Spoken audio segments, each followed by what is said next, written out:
ഇനി നടക്കില്ല മിസ്റ്റർ തരൂർ. പ്രിയങ്കയുടെ രണ്ടും കൽപ്പിച്ചുള്ള ഒരേ ഒരു കോൾ.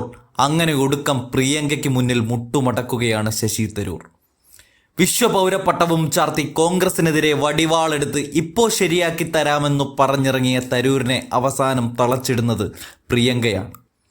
അല്ലെങ്കിലും ഇന്ദിരാഗാന്ധിയുടെ ഊർജം പേറുന്ന ഒരു ജൂനിയർ ഇന്ദിര അങ്ങനെ ചെയ്തില്ലെങ്കിലേ അത്ഭുതമുള്ളൂ. തൻ്റെ ജീവിതത്തിൽ ആദ്യമായി വയനാട്ടിൽ കന്നി മത്സരത്തിനിറങ്ങിയപ്പോൾ രാജ്യം മുഴുവനും പ്രിയങ്കയ്ക്കെതിരെ തിരിഞ്ഞു.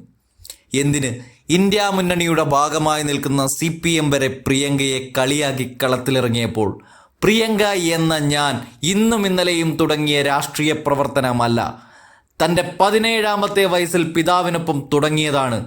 അതുകൊണ്ട് ഇന്ത്യൻ രാഷ്ട്രീയത്തിൽ ഇന്നലെ പെയ്ത മഴയിൽ മുളച്ച ഒരു നേതാവും പേടിപ്പിക്കാൻ വരേണ്ട എന്നവർ തുറന്നടിക്കുക കൂടി ചെയ്തപ്പോൾ വയനാട്ടുകാർ അവരെ ഇരു കൈയും നീട്ടി സ്വീകരിക്കുന്ന കാഴ്ചയാണ് കണ്ടത്.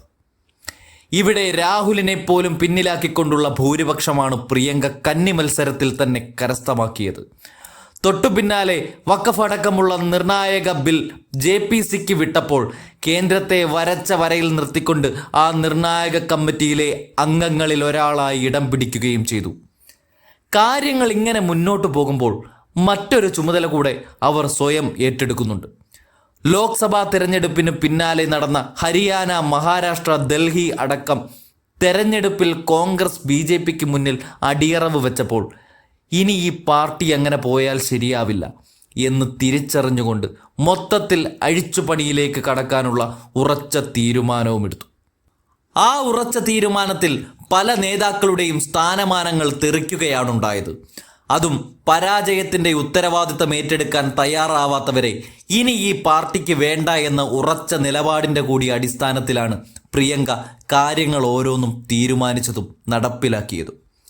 എന്തിന്, ഇന്ന് സുധാകരനെ അടക്കം KPCC പ്രസിഡന്റ് പദവിയിൽ നിന്നും മാറ്റി പുതിയ നേതൃത്വത്തിലേക്ക് വരെ കാര്യങ്ങൾ എത്തി നിൽക്കുന്നതിനൊക്കെ പിന്നിൽ പ്രിയങ്ക എന്ന ജൂനിയർ ഇന്ദിരയാണ്. അവിടെയാണ് കോൺഗ്രസ് ക്ഷണിച്ചു വരുത്തി കേന്ദ്രമന്ത്രി സ്ഥാനം വരെ നൽകിയ ശശി തരൂർ ഇനിയും സ്ഥാനമാനങ്ങൾ വേണമെന്നും ഇന്ദിരാ ഭവനിൽ കിടപ്പുമുറി വേണമെന്നൊക്കെ പറഞ്ഞ് കല്ലുകടിയായി മാറിയത്. രാഹുലുമായി ചർച്ചകൾ നടത്തി പിരിയുമ്പോൾ തരൂർ അയയുമോ എന്നവർ നിരീക്ഷിച്ചു.